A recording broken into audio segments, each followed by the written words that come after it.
Ce jeudi 1er août 2024, le prophète Élisée Amos a délivré un message puissant sur le thème « Puissance contre puissance », mettant en lumière la confrontation entre les forces divines et les forces du monde, et encourageant les fidèles à s'appuyer sur la puissance de Dieu pour triompher.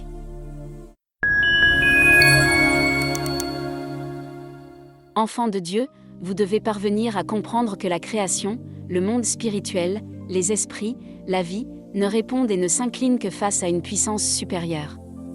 Arrêtez d'être des discoureurs et commencez à prouver votre suprématie par la démonstration de puissance. Ne vous concentrez pas sur les débats et les disputes inutiles.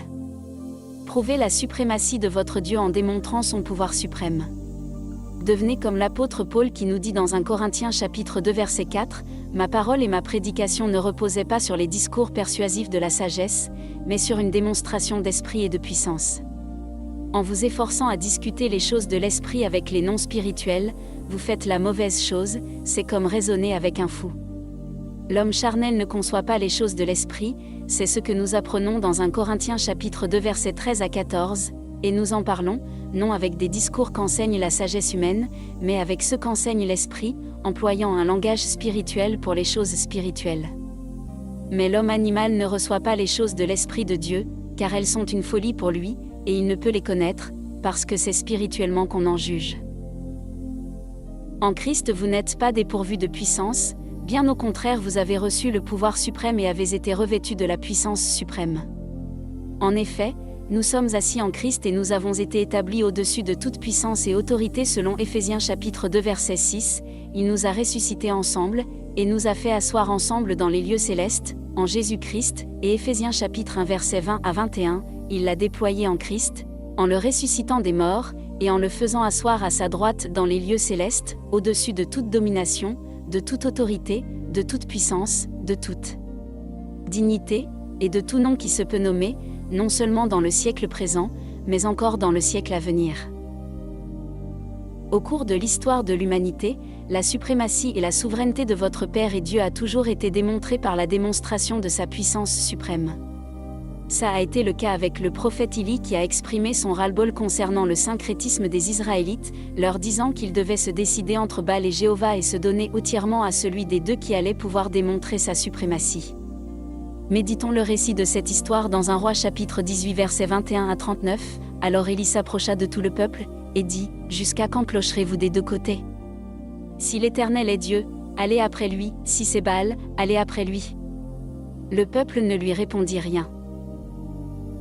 Et Élie dit au peuple, « Je suis resté seul des prophètes de l'Éternel, et il y a 450 prophètes de Baal. Que l'on nous donne 2 taureaux, qu'ils choisissent pour eux l'un des taureaux, qu'ils le coupent par morceaux, et qu'ils le placent sur le bois, sans y mettre le feu, et moi, je préparerai l'autre taureau, et je le placerai sur le bois, sans y mettre le feu. Puis invoquez le nom de votre Dieu, et moi, j'invoquerai le nom de l'Éternel. Le Dieu qui répondra par le feu, c'est celui-là qui sera Dieu. » Et tout le peuple répondit, en disant, « C'est bien. » Élie dit aux prophètes de Baal, « Choisissez pour vous l'un des taureaux, préparez-le les premiers, car vous êtes les plus nombreux, et invoquez le nom de votre Dieu, mais ne mettez pas le feu. » Ils prirent le taureau qu'on leur donna, et le préparèrent, et ils invoquèrent le nom de Baal, depuis le matin jusqu'à midi, en disant, « Baal réponds-nous. » Mais il n'y eut ni voix ni réponse. Et ils sautaient devant l'autel qu'ils avaient fait. À midi, Élie se moqua d'eux, et dit, « Criez à haute voix, puisqu'il est Dieu, il pense à quelque chose, ou il est occupé, ou il est en voyage, peut-être qu'il dort, et il se réveillera. » Et ils crièrent à haute voix, et ils se firent, selon leur coutume, des incisions avec des épées et avec des lances, jusqu'à ce que le sang coulât sur eux. Lorsque midi fut passé, ils prophétisèrent jusqu'au moment de la présentation de l'offrande.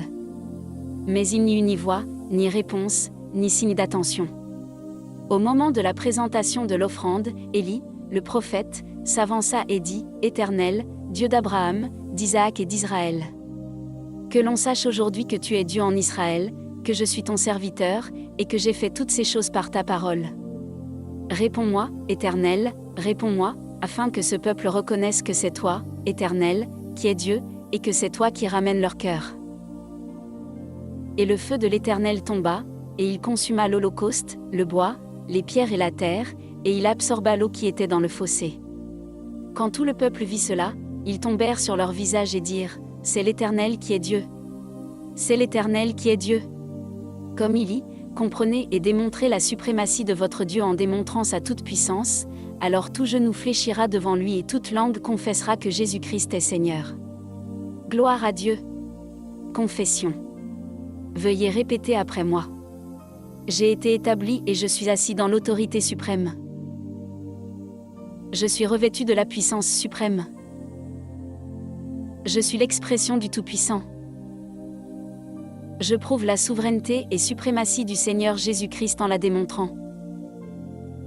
Prière.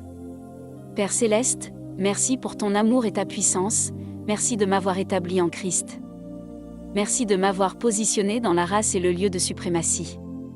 Que la gloire te revienne éternellement au nom du Seigneur Jésus-Christ.